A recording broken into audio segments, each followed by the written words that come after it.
지역 활력 회복과 국민 생활 안정에 도움이 될 수 있는 농어촌 기본소득 시범 사업 공모가 있었으며 인구 감소 지역으로 지정된 69개 군 중 49개 군이 신청하는 등 높은 참여율을 보였습니다. 선정 지역도 당초 6개 군에서 7개 군으로 확대되었으며 이후 10개 군까지 늘어났습니다. 또한 지난 27일 대통령은 전북 무주군에 대해서도 추경 예산 편성이 가능하다면 농어촌 기본소득 사업을 지원하라고 지시한 바 있습니다. 우리 산청군 의회 의장님께서도 부군수를 비롯한 관계자들에게 적극적인 참여를 강하게 요청했습니다. 거기에 불구하고도 우리 군은 해당 시범 사업에 신청하지도 않았습니다. 이에 대해 많은 국민께서는 지역 경제 활성화는 물론 지역 소비 소멸 위기에 대응할 수 있는 정책적 기회를 스스로 놓친 것 아니냐는 아쉬움과 우려의 목소리를 내고 있습니다. 이에 군수님의 설명이 필요하다고 판단되어 다음을 질문하겠습니다. 농어촌 기본소득 시범사업은 국도비가 지원되는 사업임에도 불구하고 인근 함양군, 거창군과 달리 우리 군은 해당 시범사업에 신청조차 하지 않았습니다. 이에 대해 우리 군이 신청하지 않기로 결정한 구체적인 사유를 분명히 밝혀주시기 바랍니다. 예, 안천 의원님께서 말씀하는데 질문 사항에 말씀드리겠습니다. 예, 저 또한 농어촌 기본소득 시범 사업을 신청하고 싶었습니다. 그럼에도 불구하고 지금 시범 사업에 참여하지 않은 가장 큰 이유는 두 차례의 대행 재난으로 제 재정 여건이 악화되었고 기존 주민 지원 사업의 축소가 우려되었기 때문입니다. 사업 신청 당시 우리 군은 수해 피해 복구 금액이 6,362억 원이었습니다. 이에 비해 함양군은 221억 원, 거창군은 771억 원에 불과했습니다. 남해군은 수해 피해가 경미하여 복구 금액조차 신청하지 않았습니다. 이를 더해 경남도의 시범 사업에 대한 도비 지원 계획이 당초 지원 없음에서 신청 기간 중 18%로 남해군이 최종 선정된 이후에는 30%로 변경되는 등 지원 정책 또한 일관성이 없어 매우 혼란스러웠습니다. 이러한 상황에서 무리한 공모 사업 신청보다는 한정된 재원을 재복구와 국민 생활 안정에 우선 투입하는 것이 타당하다고 생각했습니다. 열악한 재정 상황에서 시범 사업을 추진하려면 농업 지원과 복지 사업 등 국민 생활과 직결된 예산을 대폭 삭감하여야 하며 이는 결국 국민에게 직접적인 피해로 돌아갈 수밖에 없어서 고심 끝에 신중한 선택을 했습니다. 물론 우리 군이 이번 시범 사업에 참여하지 않았다고 해서 농어촌 기본소득 사업을 포기하는 것은 아닙니다.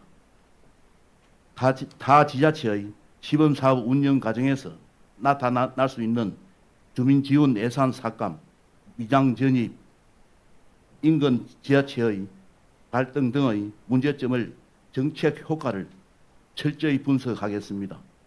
이를 바탕으로 향후 사업 확대 시 시행착오 없이 우리 군 실정에 맞는 방식으로 참여할 수 있도록 적극 검토하겠습니다. 또한 앞으로도 국민 생활에 실질적인 보탬이 되는 정책을 발굴하고 국민들이 실제 체감할 수 있도록 책임 있는 행정을 펼쳐나가겠습니다. 아울러 산청군의 발전과 국민의 행복을 위해 산청군 의회와 한마음 한뜻으로 긴밀하게 협조하겠습니다. 다양한 현안과 정책 추진 과정에서 의회와 충분히 소통하고 상생하며 군정 발전을 위해 함께 노력하여 국민 모두가 행복한 산청을 만들도록 하겠습니다.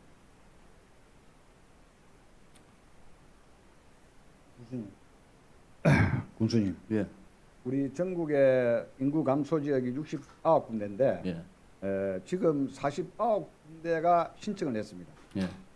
그 신청을 했는데 과연 우주군이 이번에 신청해가 떨어졌는데 다시 11군데로 늘어났습니다.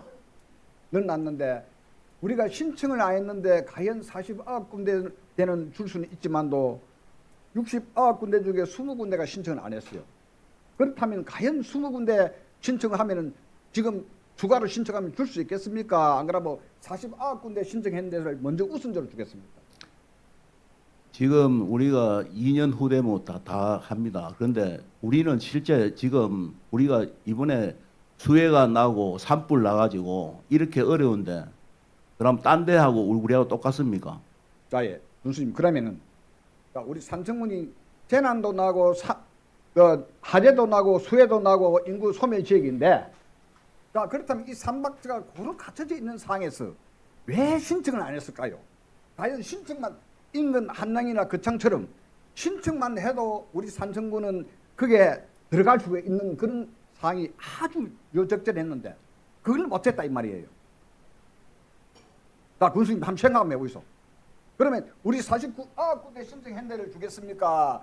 추가로 다시 신청 29군데 신청 핸들을 먼저 주겠습니까? 그리고 우리 군수님 2년 후에는 된다 안 된다 그거 어떻게 보장을 할 수 있겠습니까? 2년 후에는 전국적으로 다 합니다. 대통령 맞습니까? 우리 군수님이 대통령이 맞아요. 대통령이 시행을 해가지고 이렇게 지금 6군데 처음에는 6군데 준다 해가지고 자 질문 사항 질문 사항만 질문하십시오. 아니 내가 이게 질문 아닙니까? 조금 그렇습니다, 군수님. 제가 이걸 갖다가 참 저는 우리 국민들의 대변인입니다, 예. 군수님. 그렇게 생각하셔야 돼요. 자, 추가 질문 하겠습니다. 방금 군수님께서 시범 사업에 참여할 경우 기존 농업 직원이나 복지 사업을 줄일 수밖에 없다고 답변하셨습니다. 예. 그렇다면 시범 사업에 참여했을 때 우리 군이 부담해야 할 비용은 얼마이며 이에 따른 경제적 효과에 대해 검토한 바가 있는지 답변해 주시기 바랍니다. 예, 알겠습니다. 예, 답변 드리겠습니다. 농어촌 기본소득 시험 사업이 시행할 경우 지역 경제 활성화는 물론 국민들에게 긍정적으로 효과를 가져올 것이라는 것은 깊이 공감하고 있습니다. 이에 우리 군은 시범 사업 신청 당시 참여를 전제로 사업비 부담 규모와 재정 여건 등을 종합적으로 검토하였습니다. 당초 도비 지원 계획이 없는 상황에서는 우리 군이 부담해야 할 금액은 2년간 714억 원에 달합니다. 이후 도비 지원이 비율이 18%로 조정되었습니다. 그 경우에는 우리 군 부담액은 2년간 500억 원으로 여전히 가도한 수준이었습니다. 무엇보다 신청 당시 우리 군은 산불 및 보호피해 복구가 최우선적으로 사항이었고 재복구에 대한 군비 부담금 역시 우리 군 재정이 감당하기 어려운 규모였습니다.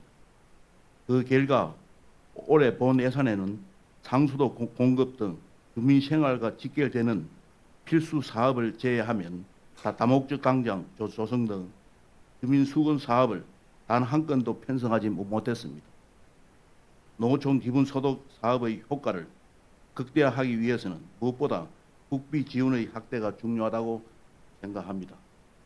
이에 우리 군은 앞으로 국비 지원 확대를 필요성을 적극적으로 제기하고 중앙정부의 건의와 협력을 더욱 강하게 나가겠습니다. 군수님 답변 잘 들었습니다. 군수님 작년 산불과 수해 복구로 인해 우리 군의 재정 여건이 어려운 것은 사실입니다. 이로 인해 지역 경제가 위축된 상황에서 지역 내 소비를 촉진하고 소상공인의 매출 회복을 지원할 수 있는 정책적 대응이 더욱 절실합니다. 농어촌 기본소득 시범 사업에 참여할 경우 국민 1인당 월 15만 원씩 2년간 총 1인당 360만 원을 지원받을 수 있었는데 그걸 지금 놓쳐버렸어요. 지금 남해군은 지금 2달치 시행을 하고 있습니다. 하고 있는데 우리 군은 1년에 약 178억 원, 2년에 총 356억 원의 재정을 부담해야 합니다. 하는데 이 사업을 통해 우리 산청 지역에 총 1188억 원의 재원이 직접 투입되며 이로 인해 약 2980억 원의 규모의 생산비 부가가치 유발 효과가 발생할 것으로 기대됩니다. 즉 이는 단순한 재정 지출이 아니라 지역 경제를 활성화하기 위한 전략적 투자로 볼 수 있습니다. 또한 순세계 인력원과 지방교부세, 예비비, 재정 안정화 기금 등 다양한 재정 수단을 고려한다면 일정 부분 재원 마련이 전혀 불가능하지는 않았을 것입니다. 그런데 사업 신청조차 하지 않은 것은 행정적 선택, 다시 말해 정책 의지의 문제라고 볼 수밖에 없습니다. 인구 감소 위기에 대응할 수 있는 정책적 기회가 주어졌음에도 이를 신청조차 하지 않은 것은 단순한 행정 판단을 넘어 우리 군 스스로 지역의 미래를 정책 선택의 기회를 상실한 것이라고 생각합니다. 이로 인해 지역 내 소비 확대와 골목 상권 회복을 기대했던 소상공인과 자영업자 등 국민들 사이에서 침체된 지역 경제를 회복하고 정주 여건을 개선할 수 있는 정책적 기회를 놓친 것에 대한 아쉬움과 실망의 목소리가 커지고 있는 상황입니다. 군수님, 앞으로 이와 같은 중대한 정책 결정에 있어서는 행정 내부의 판단에만 의존할 것이 아니라 국민 대상 이견 수렴과 공론화 절차, 정책 설명회 등 실질적인 참여 과정을 통해 국민의 목소리가 정책에 반영될 수 있는 책임 있는 정책 결정 구조가 마련돼야 할 것입니다. 또한 국민에게 실질적인 혜택이 주어지고 삶의 질 향상에 기여하는 정책을 우선적으로 추진하고 시설 건립이나 경관 개선, 소규모 주민사업 등 단기적인 성과를 앞세운 보여주기식 가시사업 추진은 가감히 지양해야 할 것입니다.